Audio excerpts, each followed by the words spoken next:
Many of you are here today in this enrichment to learn about one of nature's most interesting phenomenon. Others, well, I assume you had nowhere else to go. But not to worry. Today, our team of Eclipse chasers, professors, experts, and yours truly have gathered to educate you on the details and specifics of an upcoming marvelous event, as well as how you can enjoy this event in a very safe manner. So sit back, relax, and enjoy yourselves as we dive into the ever-growing world of the Eclipse.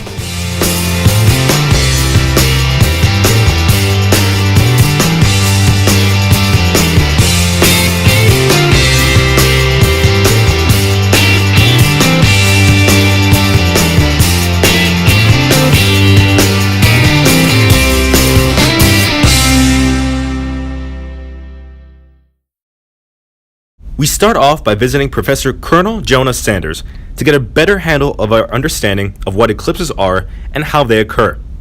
Professor Sanders is the head of the astronomy department at Montana University. The professor and I have been friends since childhood. Thankfully, we were able to interview him early today at our old high school in Chicago, and here's what he had to say. All right, Professor Sanders, thank you so much for coming. It's a great honor, sir. For my first question for the viewers at home, just to get a better understanding of what it is we're doing. Do you mind just answering, what exactly is an eclipse? You see, it's all a matter of perspective. An eclipse is when a celestial body blocks off the light emitted by another celestial body by crossing between one of said bodies and the observer. In other words, it's any time an object such as the moon crosses paths between the sun and Earth, thus disrupting the emittance of light observed on Earth. Around how often do these eclipses happen? Well, an eclipse can be observed about 1 or 2 times each year, but here's the catch. Depending on the position of the moon and the Earth, you have to go to different countries to see every consecutive eclipse. Colonel Sanders, do you remember your first time watching an eclipse? Yes. I was a boy and my father took me on his business trip to Barcelona. I remember being around 9 years old and my father took me to the beach. There were a good 100 people there. Each were so excited and in awe of what was happening. I remember being scared because it became quite dark very quickly. I looked up and saw the sun had been covered. I thought it was some sort of sorcery.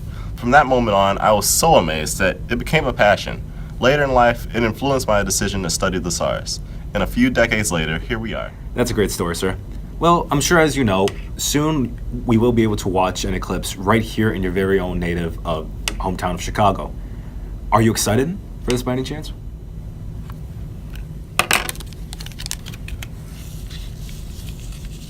This is the most excited I've been since my bar mitzvah. Meet Mateo Perez. He's the newest addition to the global group that call themselves Eclipse Chasers. Although still young, Mateo has found a brand new passion in eclipse chasing. We met up with him in Chicago, where he was kind enough to sit down and answer a few of our questions.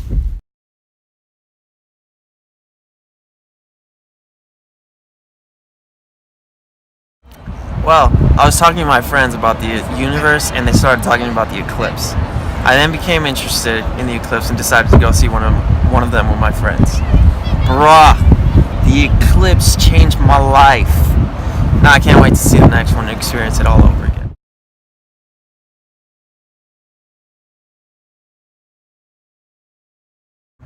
Being around people that have the same interests as me. You're in a community that just loves the eclipse and really gets excited about them when they see them, and they talk about it all the time.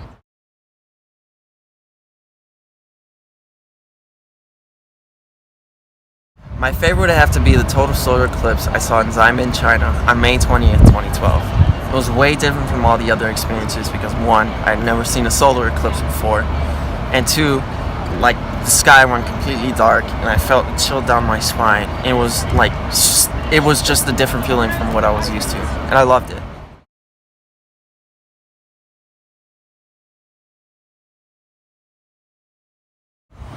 Well, there was the eclipse chasers that I've met in the past. They've been all nice and welcoming because I'm more of a newbie than all of the rest.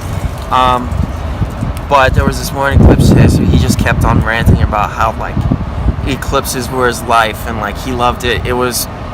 He said sometimes it was even better than his bar mitzvah, and it was, I didn't know what he was saying, but I could feel for him because it's something so different and something you don't usually see in the sky. So yeah, and there were other eclipse chasers, and they just gave me advice on what tools to bring, what equipment, and types of glasses that are more comfortable to see and use, and telescopes that give you a better view. It's pretty dope. I love it. And now for the main event. This summer, something extraordinary will be happening. You, every member in the audience, will have a chance to watch this year's solar eclipse this very summer. Well now, we have something more rare and more exciting than a brand new roller coaster at Six Flags. The real meaning of the August eclipse. Here to present one of the most experienced eclipse chasers. He's been doing it for far too long, eclipse chaser Noe. Hi there again. I know that many of y'all have heard about this worldwide phenomena, but do you really know why it's the greatest of the greatest? Let me start with some basics. Can anyone tell me when was the last time a total eclipse occurred? Well, if you said 38 years, then you are correct.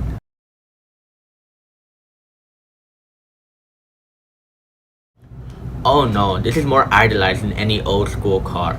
Going back to the first eclipse, it occurred around February 26, 1979. Now when that occurred, it was labeled as the Great American Eclipse.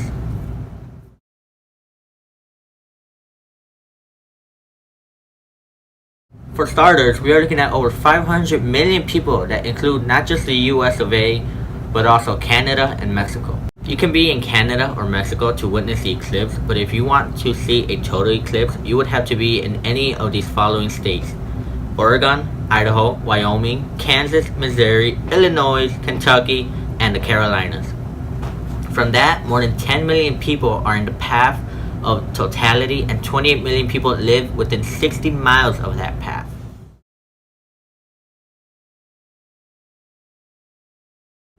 Oh yes, I personally am leaving Illinois for this event and headed to Missouri. Well, in Carbondale, Illinois, they are going to receive the longest totality eclipse. We're looking at about 2 minutes and 40 seconds. I am leaving Illinois because Missouri will have the longest duration of the eclipse. Sure, the totality is around 2 minutes and 30 seconds, but the partial eclipse will last about 3 hours, so that is where the real hype is.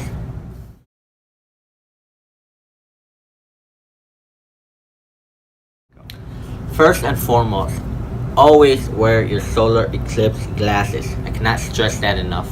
Secondly, if you're traveling to other states, make sure to make reservations as early as possible, because not only will hotel prices go up, but availability will be limited. Let me see.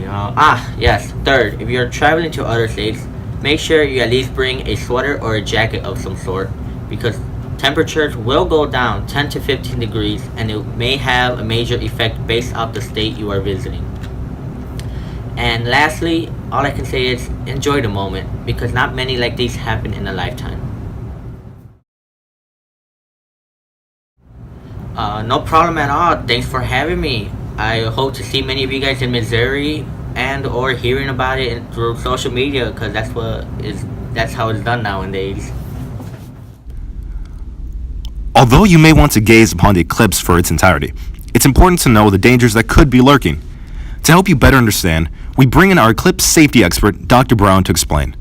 Fortunately for us, the doctor was able to call in from his office in Australia to help us out. Good day, Dr. Brown. First, I'd like to ask, what are some key safety tips each of the viewers should know before stepping out to view the eclipse this summer?